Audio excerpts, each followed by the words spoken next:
فیلمی نایف ئەن لایف لە سیناریۆ دەرهێنانی ژیر فەریدونە.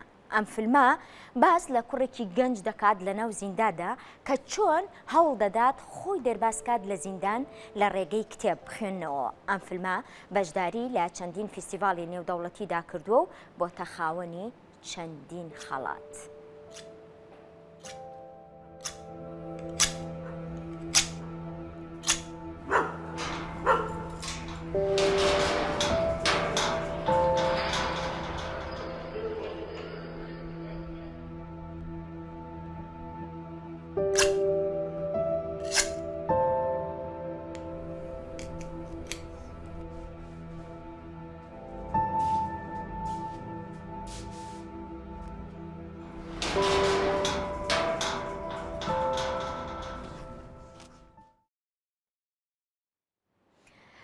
دەرهێنەری فیلمی چەقۆ و ژیان ئامادەیە لەگەڵمانە و وردەکاری زیاترمان پێڵە. ژیر سلااو لێبێ، سپاس کە ئامادە بوویت. زۆر سپاس. سینۆپسی فیلمەکەتان ئەڵێت بە خوێندنەوەی کتێبێک ڕۆژێک لە زیندانەکەت کەم کەرەوە. ئەکرێت باسێکم بۆ بکەی؟ سپاس بۆ ئێوە. نایف ئەن لایف یەکێکە لە فیلمەکانی من کە ساڵی ڕابردوو بەرهەمانێنە. فیلمە باز لە گۆڕانی فکری گەنجێکە کاکە لە سژنایە. فیلمەکەتان بەرهەمی کێ بوو؟ بەرهەمی بەڕێوەبەرایەتی گشتی ڕۆشنبیری هونەر بەشی سینەما بوو بە سوپاسەوانێ. باز لەواکە ئەم گەنجە لە زیندانایە قەرارێک دەرەچێت لەم سژنەیە کە چۆن گۆڕانی فکری ڕوئایەتیایە کە لە بابەتێکی تۆڵەسەندنەوە بۆی کە فکری بەرەو پۆزتیڤ بوون ئەچێت تاوەکو لە سژنەکە ئەچێتە دەرەوانێ و فیلمەکە کۆتایی پێێت. ئامانج لە بەشداریکردن لە فیستیڤالە نێودەوڵەتیەکاندا چییە؟ ئایا بۆ خەڵاتە یاخود بۆ ناساندنیەتی؟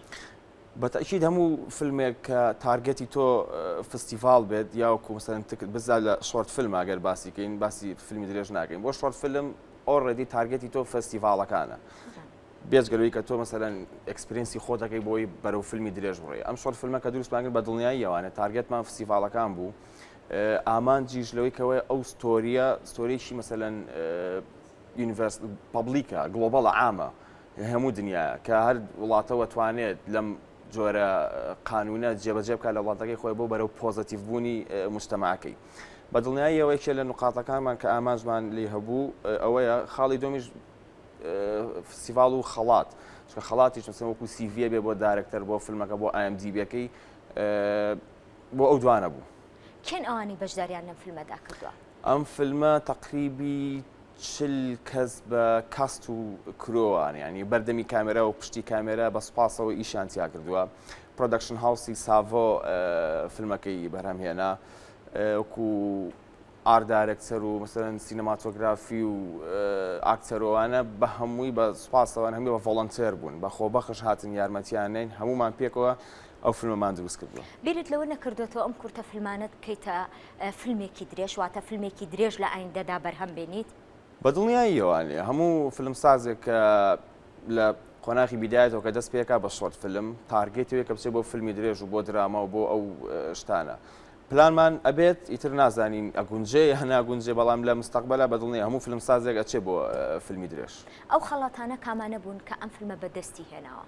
ئەم فیلمە تا ئێستا تقریبی نزیکی 18 وڵات لە فستیڤال لە 18 وڵات لە پێشبڕکێیە لە فستیڤالەکانیان تا ئێستا 3 فستیڤال یعنی کە فیلم ئەنێری کە سەبمیشنیەکەی جواب تێنەوانێت کە وەرگیرا یا وەرنەگیرەوە بە خۆشحاڵی ئەمە 3 وڵات تا ئێستا جوابی یاوینەتەوانێ ئەوانی کە ئێشا لە سێرکردنی فیلمەکانان لە ئیتالیا ئەپسۆر فیلم فستیڤال لەوێ خەڵاتی باشترین شۆرت فیلمی وەرگرت.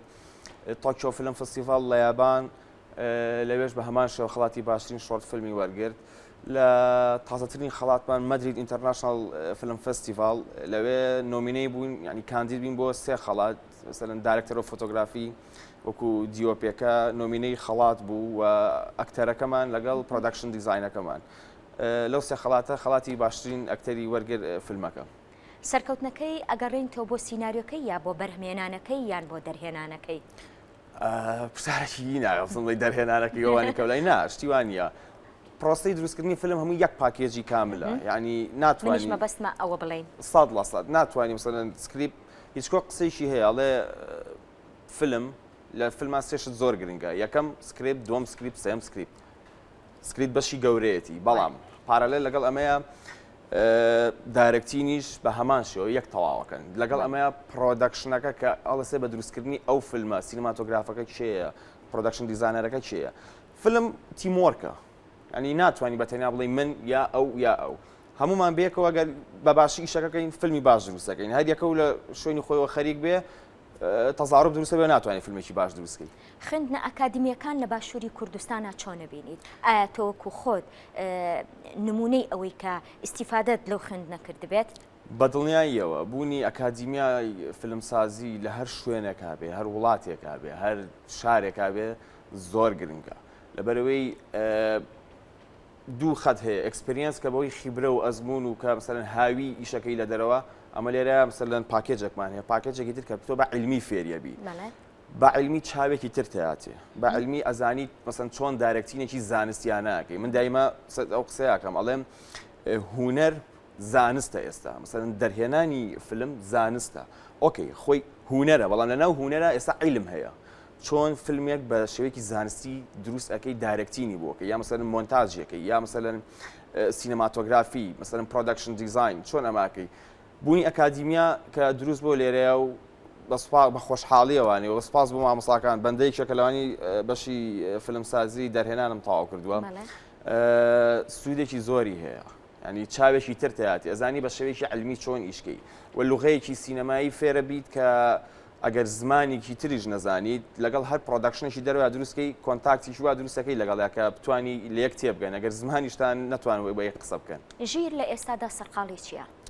لە ئێستاە ئەم فیلمەمان ویدونێت ئەجنسی مەسەن نایفەن لایف کاری دیستریبیوشنی بۆکە بە سوپاسەوانێ ئەمەمان هەیە تۆزە مەشغوڵین بۆ کەم فیلمە لە فستیڤاڵەکانی دەرەوانێ لە پێشبڕکێ و لە منافەسەوەی کە خەڵات بەرێ و ئەو شتە خۆمەکو ئێستا لە پرۆژێکتی فیلمی ئەلکۆهۆلیستام دەرهێنانی کاک سیروان محەممەد وەکو فەرست ئەستان دایرەکتەر ینی یاریدەدەر یەکەمی دەرهێنەر جارێ لەوەیە ئیتر نازانم داهاتوو چییە بێت هیوای سەرکەوتنتان بۆ سپاس بۆ ئامادەبوون. سپاس.